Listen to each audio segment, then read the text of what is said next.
Thanks for downloading a 3CR podcast. 3CR is an independent community radio station based in Melbourne, Australia. We need your financial support to keep going. Go to www.3cr.org.au for more information and to donate online. Now stay tuned for your 3CR podcast. Slavery is back. Welcome to a place where private business profit from a captive labour force, yet pennies are spent on medical services to a population in which the Indigenous, the poor and the mentally ill are overrepresented. Where isolation, humiliation and degradation are facts of life. Welcome to prison. It depends who's telling the story, I suppose. The prisoners would have one view, the people who work in the prison system would have another, and I think it's up to people to decide where the truth is. Give government propaganda and the media spin doctors the flick.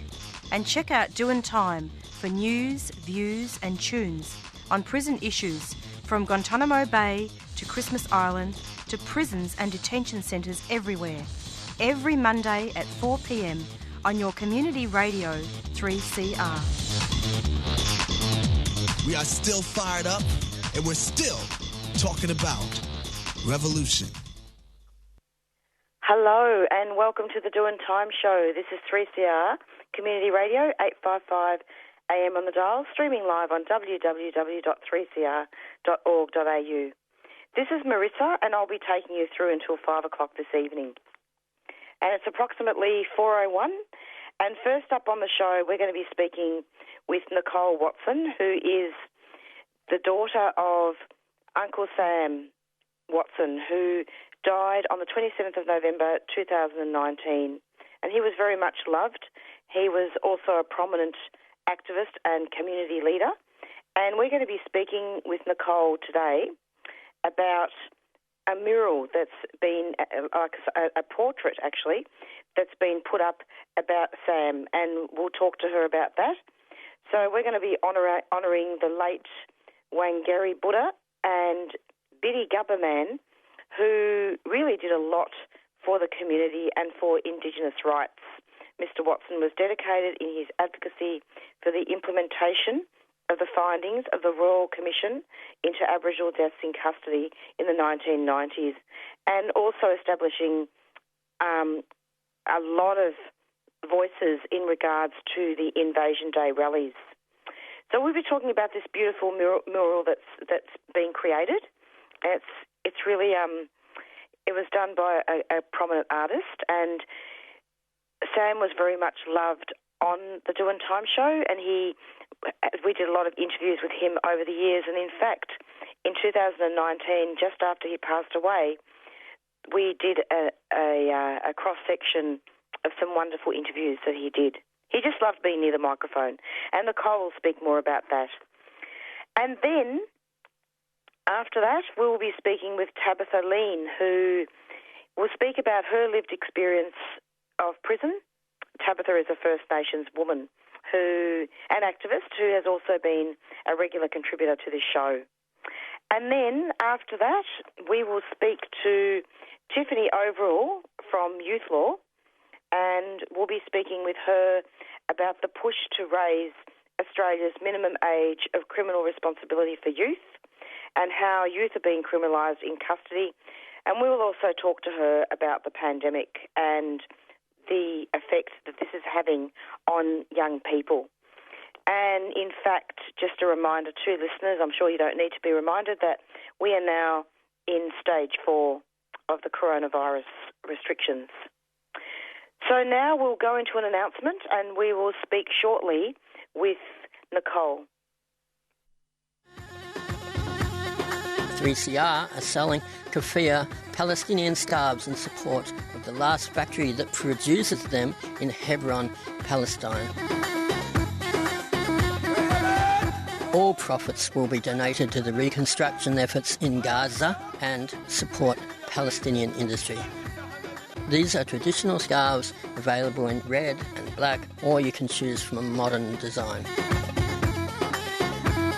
Go to 3cr.org.au/shop to buy online or drop into the station during business hours.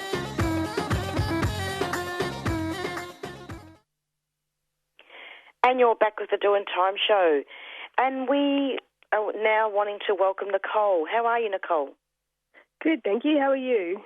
Welcome. Yeah, not bad.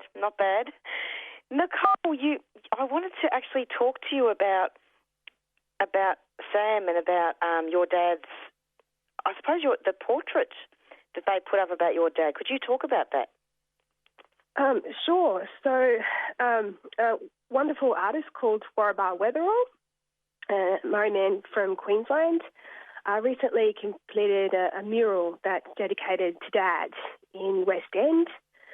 West End was a very important place for Dad. It was very close to the Brisbane River, what we call Meandrin, and Dad loves spending time there. And West End is a really diverse and multicultural community. There's a very strong Aboriginal and Torres Strait Islander community there. It's home to Musgrave Park, which is a very important meeting place for our people. So it was very fitting that this mural is in West End. It's really lovely, and it's a wonderful memorial piece, isn't it, Nicole? It is. So it's in a beautiful park in Vulture Street, in the heart of West End. And the mural is taken from a photograph of Dad, and it's very clear that he's at a community rally and he's speaking in a microphone, which is what Dad did. He spoke very serious politics that were important, not only for our community but for the broader community. Absolutely. He did a lot, really. He was a very prominent figure, and in more than 5 decades, isn't it, of Aboriginal activism. That's right. Dad started being politically active when he was 16, when he handed out how-to-vote cards for the 1967 referendum. It didn't achieve all of the things that our elders wanted to achieve, but it did lead to constitutional change so that the Commonwealth gained the power to make laws in relation to our people, and it made provision for the inclusion of our mob in the census. And I think that had quite a profound impact on Dad. He was also inspired by many elders in the movement as well, people like Ani Ujuru Noonuckle. And, he was politically active for all of his adult life. He was also involved too in the original tent embassy in Canberra, isn't it? That's right. So Dad was not one of the young men who originally went there to establish the embassy, but Dad would go later in 1972, and he would divide his time between Brisbane. At the time, my brother was only a baby. I was yet to be born. So Dad had a young family to look after, but he was also very committed to supporting the embassy. So he divided his time between Brisbane and Canberra. It's really amazing that this particular mural has kept it alive, hasn't it? Yeah, it's a really beautiful tribute to Dad. I think he really captured the essence of who Dad was, and the physical similarities are really striking. How do you think your dad would have reacted to the pandemic? Dad would be very concerned about making sure that no one was left behind. I think that this pandemic has really exposed some awful inequalities in our society, and Dad would have been very angry about that. He would have been inspired, though, by the Black Lives Movement and how it's gained momentum.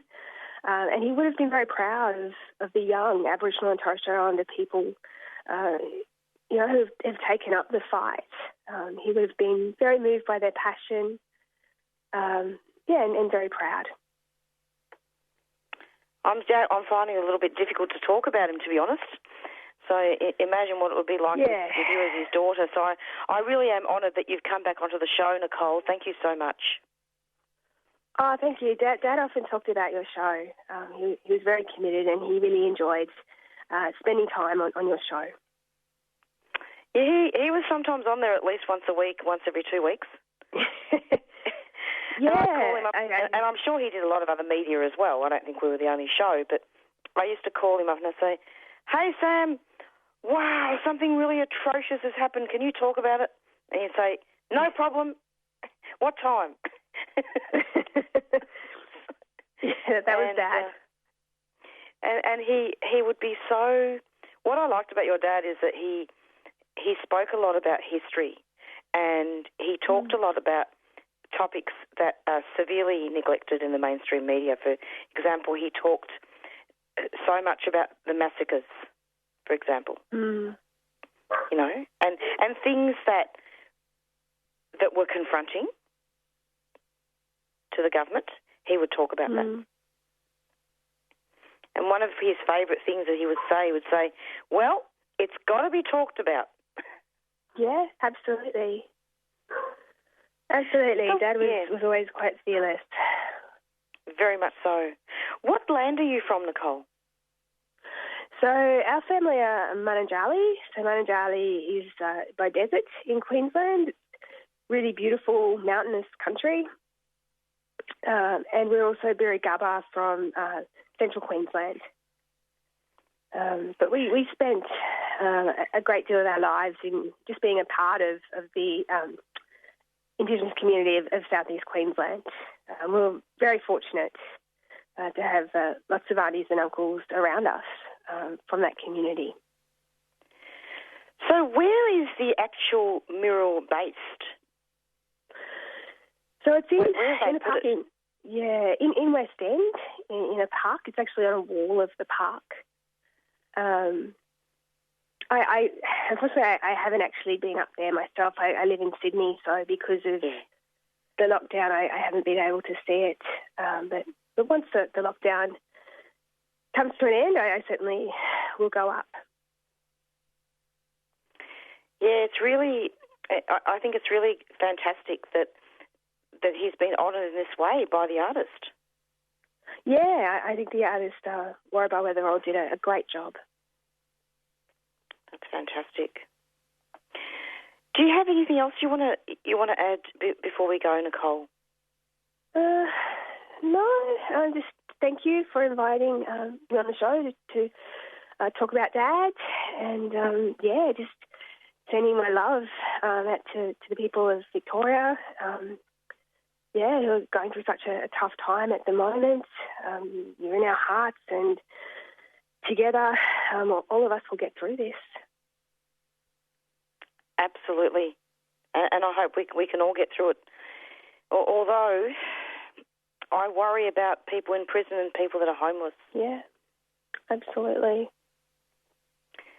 Nicole, thank you so much for coming onto the program, and keep up the good work. Thank you. Take care. Take care. Bye-bye. Okay, bye-bye. Bye. You're listening to 3CR Community Radio 855 AM on digital and online. 3CR Radical Radio. Fitzroy Legal Service has launched a free information and advice phone service for people who have been stopped, questioned, fined or charged for breaching the new COVID-19 restrictions. Have you been fined or charged under the new laws? Or stopped and questioned by police for being outside? Call 0434 136 501. Weekdays between 9am and 5pm. That's 0434 136 501. Or head to fitzroy-legal.org.au for more information. You can also report incidents at covidpolicing.org.au. Fitzroy Legal Service is a 3CR supporter.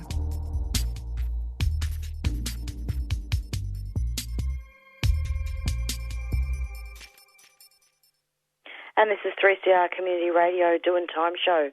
And next up, we're going to be speaking with Tabitha Lean, who is involved in helping to establish a national network of criminalised women alongside Debbie Kilroy, who is from Sisters Inside, and she actually founded this very, very special resource for women in prison. And we're going to be speaking to Tabitha about that, and also she wrote an article for the Saturday paper, and we're going to be basing some of those things that she's talking about on that. Hello, Tabitha. Welcome to the program. Hello. Thank you for having me back. It's lovely to have you. Now, did you just want to start off telling listeners what land you're from? Certainly. I'm Gunditj Mural woman, but today I'm sitting on Kaurna country. So I thank the elders, past and present, for allowing me to work and live in this space. I'm really conscious that my ability to do the work in this country is leveraged off the dispossession of the Kaurna people from their country. And it's something I think that we all need to be really conscious of wherever we are in this country, because each part of it is stolen land. And that's why I asked that question, because that's always so important. And it's not about tokenism. You know, it's really just about including that and using that as a foundation. Absolutely, absolutely. Tabitha, it's great to have you, and I'm wondering if you could just start off talking about what's been going on with the network, this network of about women. Yeah, look, I'm really excited to talk about it, and Debbie and I had an article in the Saturday paper, as you said, talking about elevating the voices of criminalised people in this country. So in early June, Debbie convened the very first meeting of criminalised women across this country they call Australia, with a view to establishing a dynamic network of incredibly passionate women to drive our business our way for us. Due to COVID and us all being in different parts of the country, we met via Zoom, introduced ourselves, and I very quickly realised that we represented a real cross-section of criminalised women, different states, different nationalities, different convictions, different stories. And there is absolute strength in that difference. But there was also strength in the fact that we all had the same carceral experiences that created this kind of sisterhood. And while we may all have kind of different views on where to from here in terms of abolition, because some of those conversations are still to be had, we were all fairly resolute in making sure that any work we do as a network or any of our advocacy or activism would not support or extend the life or scope of the prison industrial complex. So while we can do the long-arm work of abolition, we're also going to be considering strategies to reduce the suffering of those who are caged still for as long as incarceration exists. So and what's the forum for that? Oh, sorry.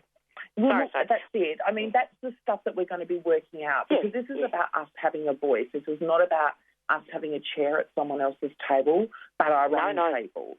And it might just be a cheap fold-out picnic table, but it's going to be ours. And I think from it, it's going to come brilliant work that could change the face of punishment and justice in this country, because the National Network create a collective voice for change, like a powerful network of women with shared experiences supporting each other to change their lives and change the system.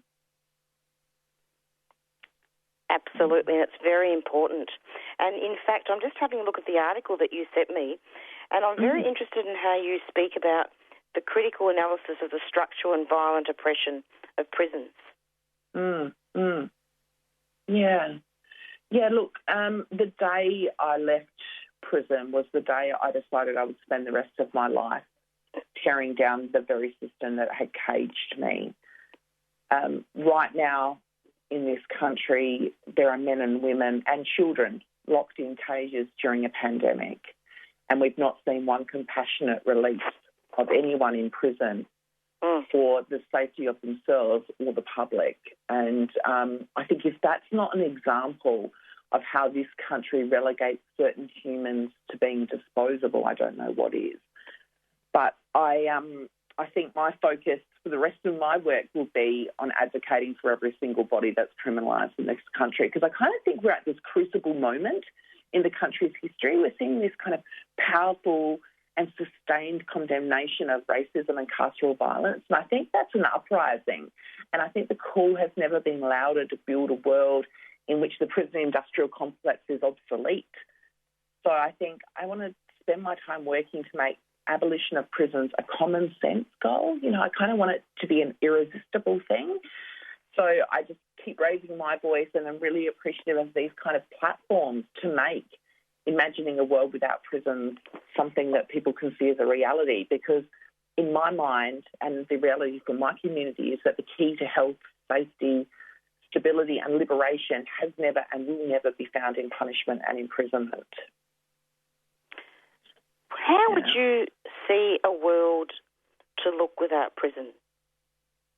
Yeah. Look, I mean, I think that's a really big question. It's ongoing. I think that's a really exciting part about abolition, is that in as much as it is about tearing down a system, it's about building as well. It's about imagining alternatives, conceptualising new forms of justice, real justice. Because right now we just view justice as retributive justice, as simply doing to the person who has committed a crime or done a harmful act, as doing to them the same things that they have done. And this call to vengeance is an impulse of the state and an impulse that we've internalised. And we begin to think that we will only feel better if we can make the person who hurt us feel the same way we do. Instead of asking ourselves, how can we make this relationship better? We ask how we can hurt them. And that keeps us in this infinite circle of not accomplishing anything. So I see abolition as an invitation to think about how we want to be in relationship with each other, with property, and with institutions. And I think it's about love and it's about care. And that sounds kind of all Pollyanna and a bit airy-fairy, but it's not. It's about how do we love people beyond who we want them to be. And I can't see how that's a bad concept. Like, it seems logical to me, and it seems like a beautiful way to create a sense of community safety and well-being. But the specifics of it, that's all stuff we can all work out together. That's the exciting part. Absolutely, and I think it's wonderful that you've been working with Debbie Kilroy and other women. But, you know, Tabitha, I wanted to really, very briefly, take this opportunity to let listeners know that, and you state this in your article, and I just think it's really cool, where you say, and may I have your permission to quote from the article? Sure. In the Saturday paper, the article of the Saturday paper, and you say, my offending spanned 2 years according to police records. This means I have lived 42 very full and very worthwhile years, and I've had a distinguished career, multiple careers in fact, and I've achieved an honours degree and started a master's program, and I've been a volunteer in countless organisations, and I've raised 3 exceptional human beings who are also known as my kids.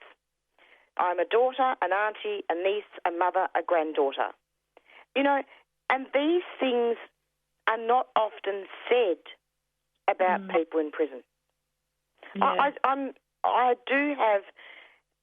I've taken the liberty to state those things because I want listeners to see you as other things.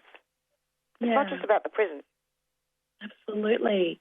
It's as if my life now is divided into moments, pre-prison and post-prison, as if my conviction was the point of radical departure in my life. And, you know, maybe it was, I don't know.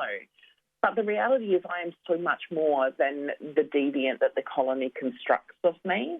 And I think it's the thing that kind of jars me continuously is this feeling of being permanently relegated to a subclass of human existence. Like, I never feel like I'm ever going to be just Tabitha again. I'm always going to be an ex-con, an ex-prisoner, a formerly incarcerated woman. Like, I'm never just me anymore. And that makes you feel like you're forever under the microscope. And I wonder just when we get to be an ordinary citizen contributing to community, because as I say in the article, people say do the crime, do the time. But that time never seems to end. Your criminal record stands for the rest of your life. And it goes further than that. It affects your ability to get employed, to get insurance, to get housing.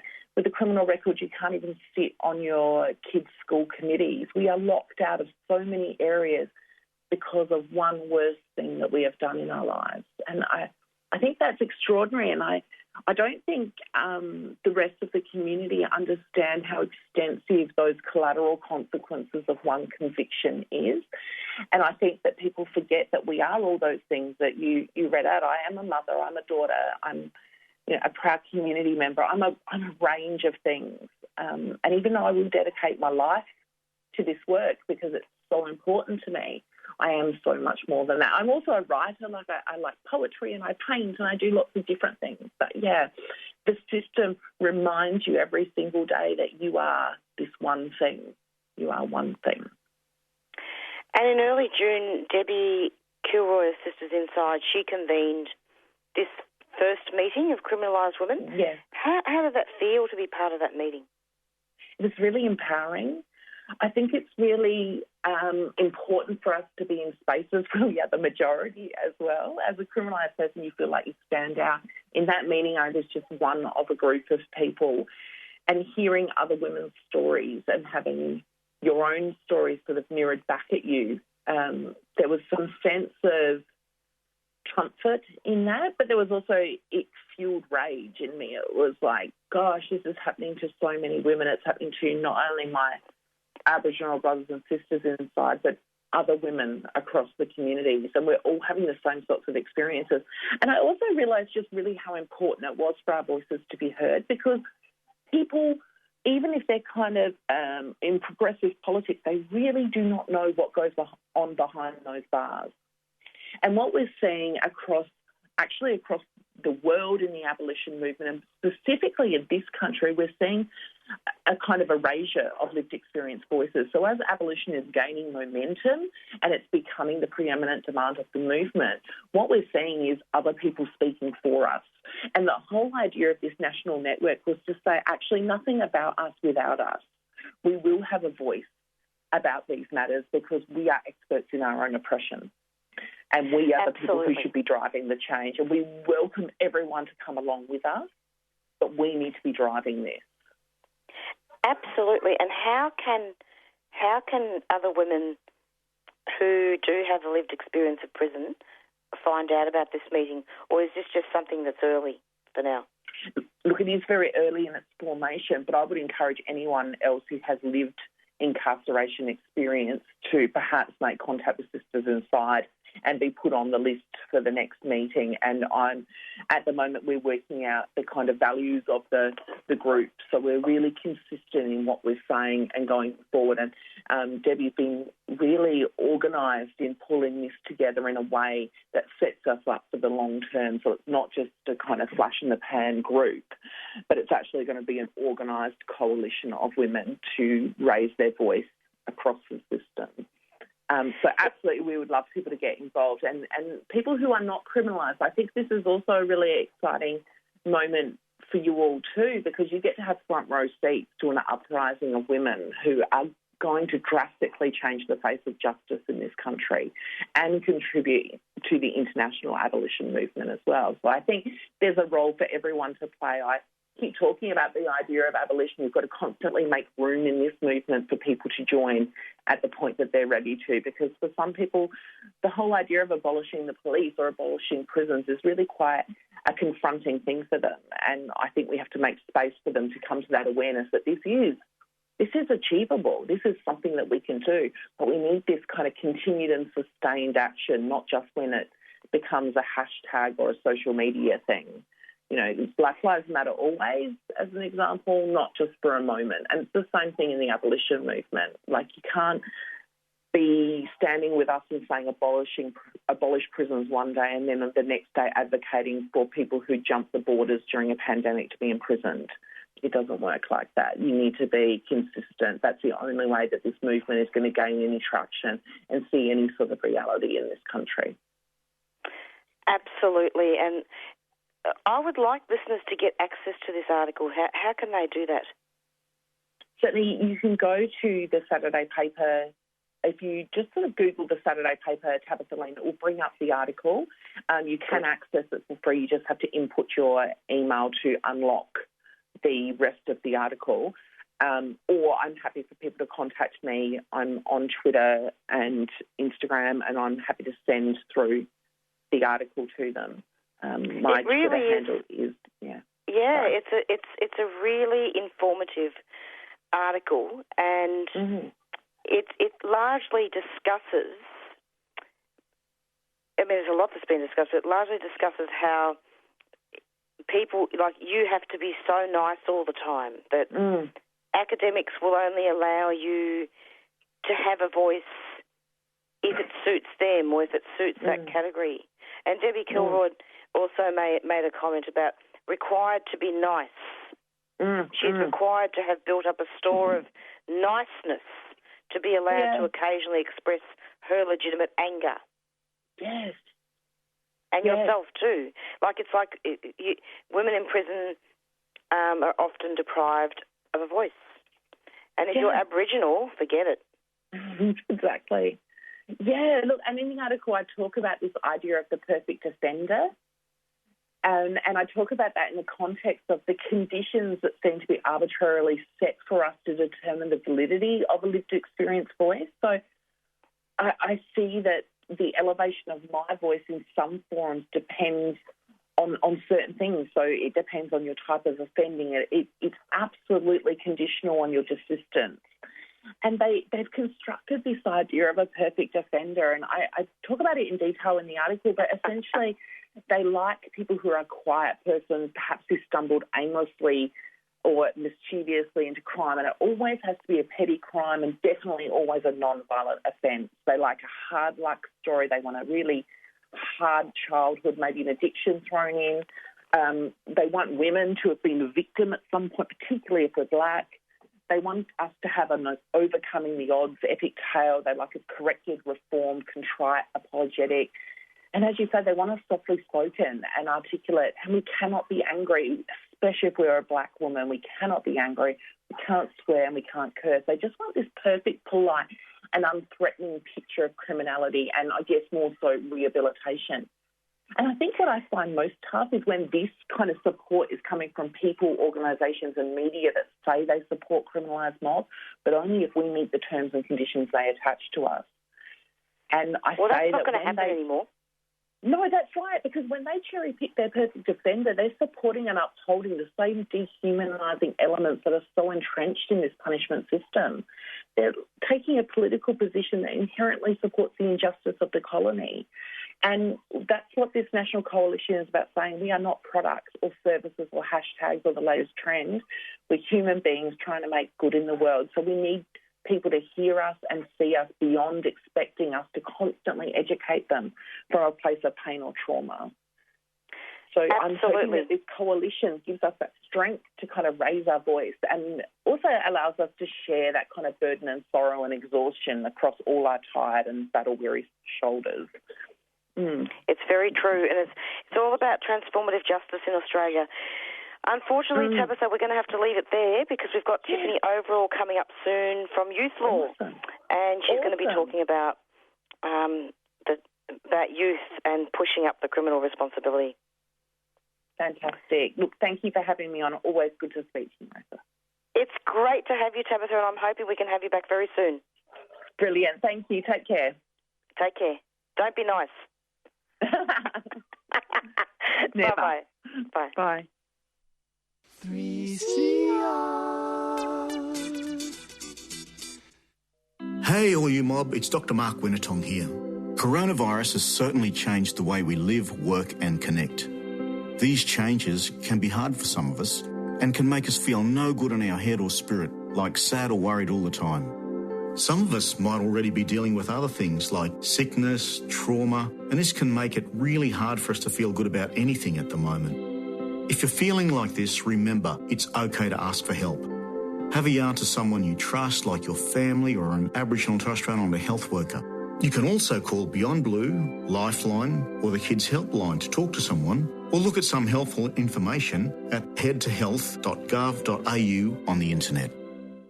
A 3CR supporter. And you're back with the Doing Time show.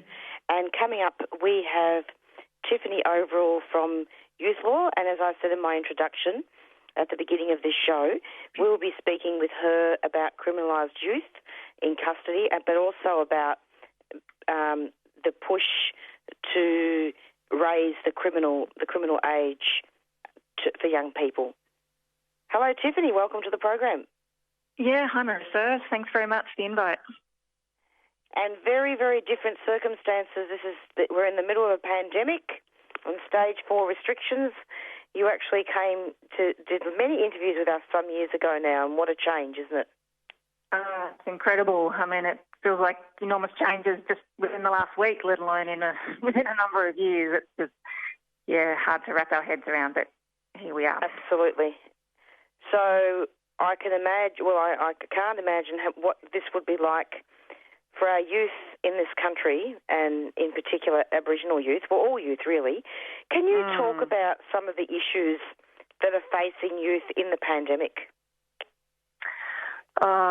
It's hard to know where to start, Marissa. It's a myriad, isn't it, really? I mean, for those young people living in community, there's the challenges within their homes, depending on their family situation and relations within that situation, how safe they're feeling, how supported they're feeling, where their mental health is at, not being able to reach out and spend time with their peers and get those sort of normal supports. That's for those that are with family. And then obviously there's a whole cohort of young people that we would normally see at youth law that aren't living with family, that might be living on the streets, couch surfing, living in refuges, not safe for them to be with family, or they've had breakdown of family relations, and then it's all the challenges presented to them to be fully aware of, adhering to all the stay-at-home restrictions at the moment, let alone all the challenges for keeping afloat financially, keeping safe, so, yeah. And obviously then, there's young people we're also very, very aware of that are in detention at the moment too. And so that's also a very challenging space. Obviously government and youth justice within the Department of Justice are trying to manage those facilities as safely and as best they can. But obviously, we do also have concerns for how young people are tracking in those spaces. I imagine they'd be very frightened, and really, is it hygienic in there?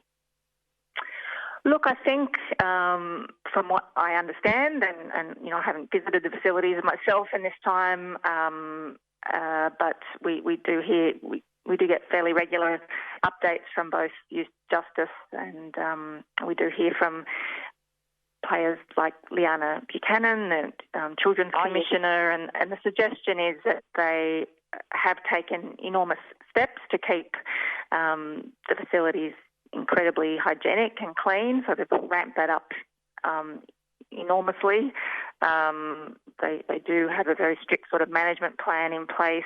They are trying their utmost to keep the young people in the facilities sort of connected to the outside world as best they can, even though at the moment obviously they're not getting any visits from family or external services. They've got them using all sorts of technology that previously they might not have had access to in youth detention, trying to keep them engaged and occupied. But yeah, I mean, and I think from what I understand, the young people are being very, understanding of their circumstances, very, very flexible, trying to be very tolerant.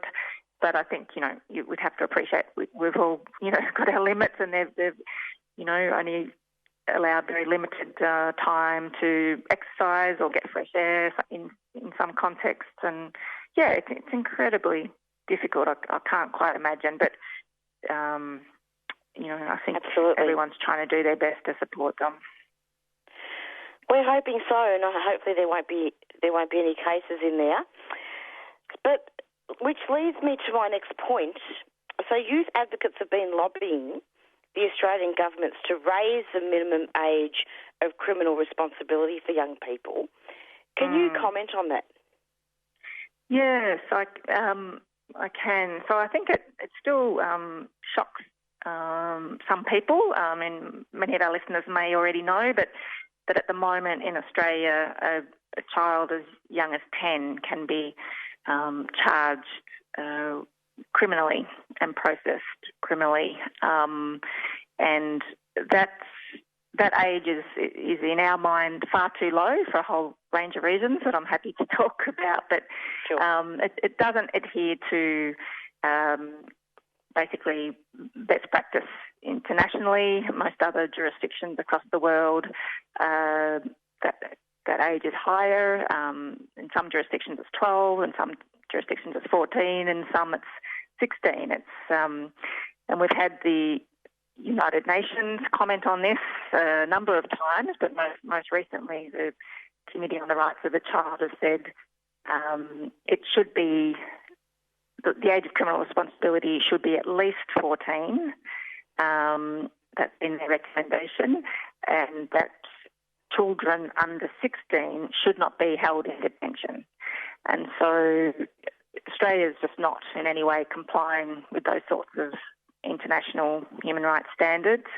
But worse than that, I mean, I think what concerns so many in Australia is the harm being done to these children. We all, I think, can agree that the right place for a child is with family, if at all possible, in community, engaged in schools, supporting them to reach their full potential, not in prisons.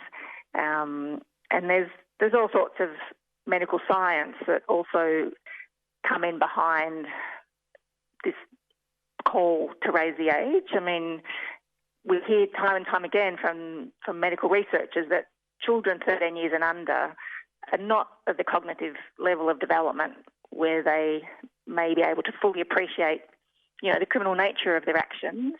And so, they have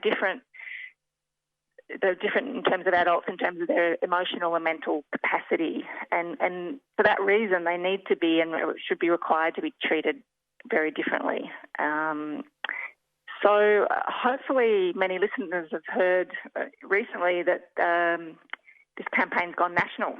There's a Raise the Age national campaign now calling on all state and territory governments to raise the age across the country. And I think we've got a lot of work ahead of us, but we ain't going anywhere. We've just got started. Wow. So what's this campaign about, Tiffany? I mean, what's Youth Law's contribution to that? Yeah, so Youth Law, my role at Youth Law, part of what I have done for a number of years is convene a youth justice advocacy coalition, and that's called Smart Justice for Young People. And so in Victoria, that includes members of well over 50 social service organisations, Aboriginal and Torres Strait Islander groups, health, legal, youth advocacy, etc., academic experts, all working collaboratively in that space. And one of our campaigns is to raise the age in Victoria. And then basically now we are aligning with similar groups across the country, doing similar sorts of work to commence this national campaign. It's been led by a coalition of legal, medical and social justice organisations, which include the National Aboriginal and Torres Strait Islander Legal Services, the Human Rights Law Centre, the Law Council Australia, Amnesty, Australian Medical Association. I've missed some, but that gives you a flavour of the all coming together.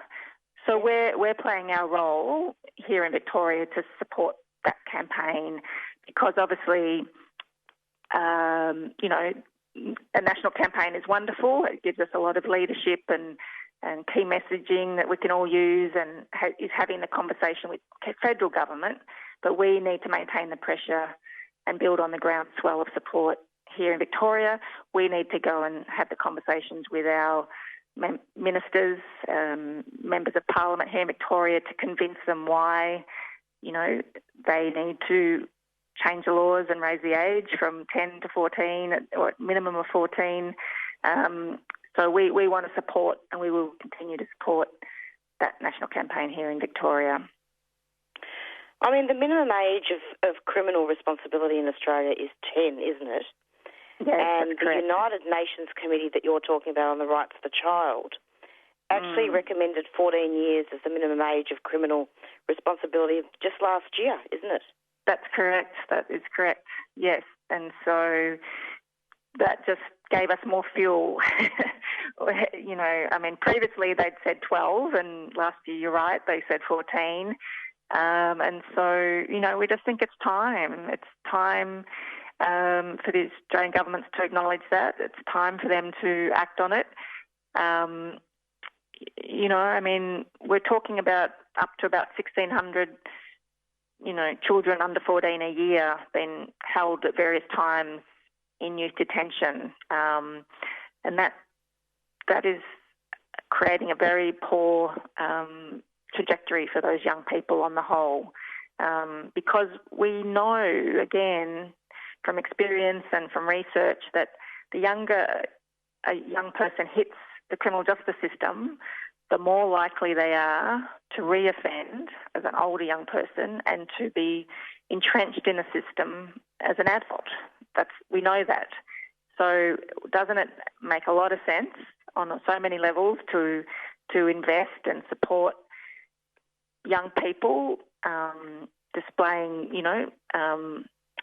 offending-like behaviours to do whatever we can to wrap around them to address that at that point, to keep them out of the system, and so that they don't have a future of, caught up in the criminal justice system. It just, on so many levels, it seems to be common sense.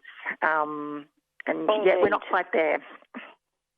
Indeed, we're not quite there, and I'm wondering whether some of these policies are somewhat outdated, given that when Australia was first colonised, you had children as young as 10 or even as young as 8 who were brought out here as convicts just for stealing a loaf of bread or a banana. Yeah, that's interesting. I hadn't thought about the longevity of some of these policies. You're right. It's very much out of date, isn't it? And we need to really look at our history and make sure that history doesn't repeat itself. And in fact, the criminal justice system really needs an overhaul. And in fact, there was a report in 2019 by the Australian Institute of Health and Welfare, which found that on any given night in Australia, just over half, 53% of all young people in detention were Indigenous. I know, it's appalling. It's shameful. That's obviously a key focus of this campaign, is that it's believed that by raising the age is a major step towards addressing the overrepresentation of Aboriginal and Torres Strait Islander children in the system. It's crucial. So many Indigenous organisations are heading up and driving this call to raise the age. They see it as crucial. We're coming in behind it because we also think it's very important. But yeah, it cannot continue. There's been so many inquiries and reports that just keep reminding us of this brutal reality of the overrepresentation, and yet we just don't see action to address it. And it's and basically, I personally believe that we as Australian citizens just can't let our governments off the hook on this. We just have to persist. We have to hold them accountable. We have to raise our voices and stand with these young people. Absolutely. And in fact, would you say that children, if the criminal age is raised, which I hope it is, would you say that there's more of a chance to intervene before children become grossly institutionalised, and then there can be more investment in prevention, rehabilitation and community-based programs instead of a punitive approach, which is failing? Yes, no, that's exactly the basis, I suppose, of the alternative model that we would be encouraging, states and territories to kids under 14. Just as you described it, we're looking at a alternate response that provides the appropriate supports for these young people to hopefully, address some of the needs or the drivers of their behaviour or their family circumstances early. Let's get in there early and invest wisely and get in early and hopefully avoid them hitting the system later in life. And yet, what sort of government have people voted in when the Federal Attorney-General believes that the current system is working well? In November last year, Tiffany, I'm not sure if you're aware of this, but Federal Attorney-General Christian Porter said he was not overly enthusiastic about the reform, but acknowledged the view of states and territories may differ. I mean... Yes, very disappointing. Seriously. Very disappointing. Yeah, no, very disappointing. And obviously, post those comments, there's been a lot of reach out and requests for meetings with, AG Porter to try him to get to understand.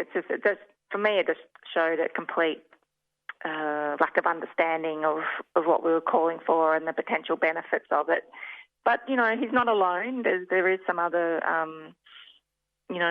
government representatives in other states and territories also that are a bit reticent to introduce it. And look, I think it's largely political in terms of their resistance, and also maybe they keep pushing back, saying it's because they don't know what the alternative looks like. They're saying, well, what if a 13-year-old commits a serious offence, and how are you going to respond? Are they going to be just let off the hook? Is there going to be some consequences? And again, I think it just misses the point. It misses the point. Yeah. Because and I suppose I'm not trying to be negative here. I'm really talking a lot about some of the barriers that we're facing, and really looking at the voting trends in our society here. Where they say, in my personal observation, historically there have been instances where it is appropriate to prosecute people who've been under the age of 14 for very serious offences. But I mean, how do you do that? And do we need to do that in a more humane manner, where there are culturally appropriate programs to support young people of all ages? Yeah, no, I think that is the way forward. It on the whole, it should not be, a punitive response, because we know that won't get to the heart of dealing effectively in addressing problematic behaviours.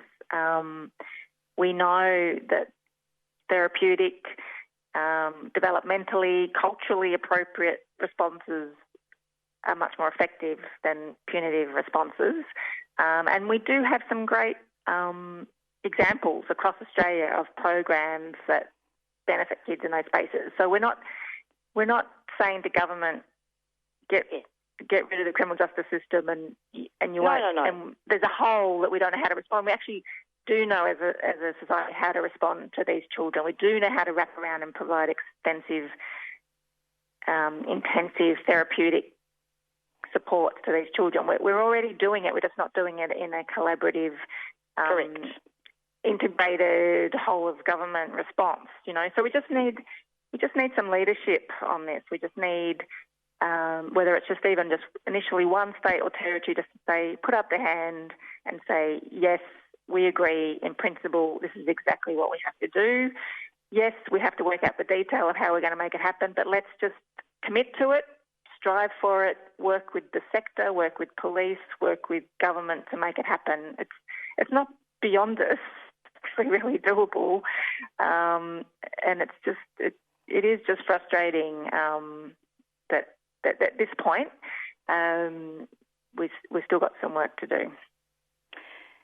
Indeed, and if listeners are interested, you might want to have a look at ABC iView, because there was a documentary that follows a 10-year-old Aboriginal boy who was almost sent to prison and goes on to make a speech to the United Nations about youth incarceration.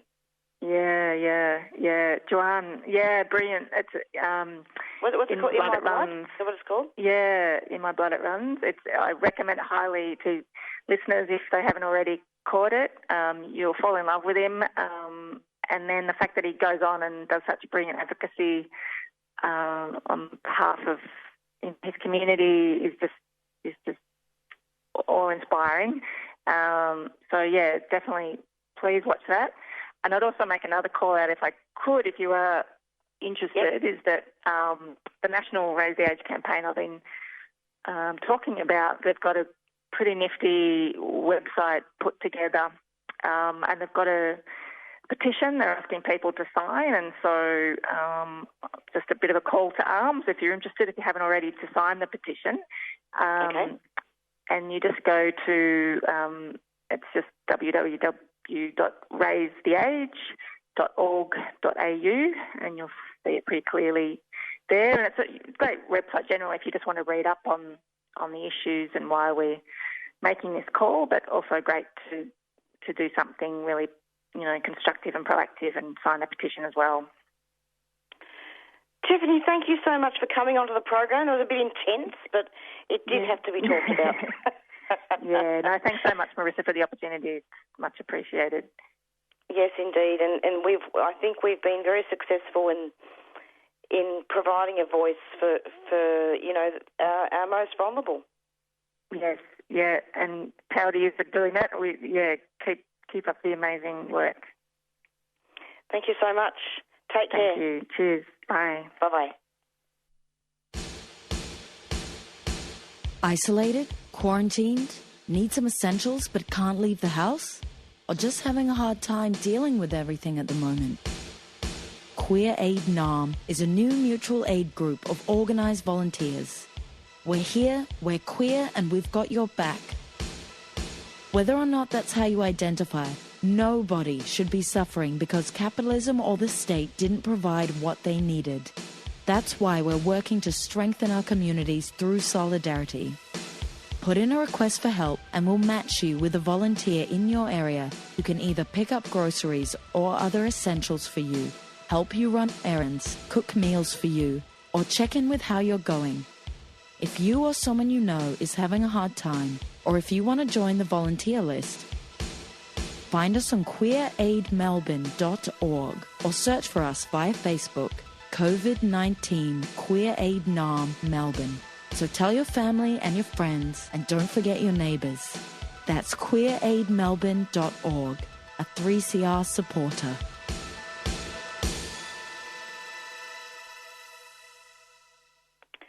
And we've just neared the end of our show. It's goodbye from Marissa, and would stay tuned every Monday from 4 to 5 for the Doing Time show. Thanks for our guests' contributions to the show today, and it's Beyond Zero up next. And we're going out now with our theme song, Black Fella, White Fella from the Warumpi Band. Bye-bye.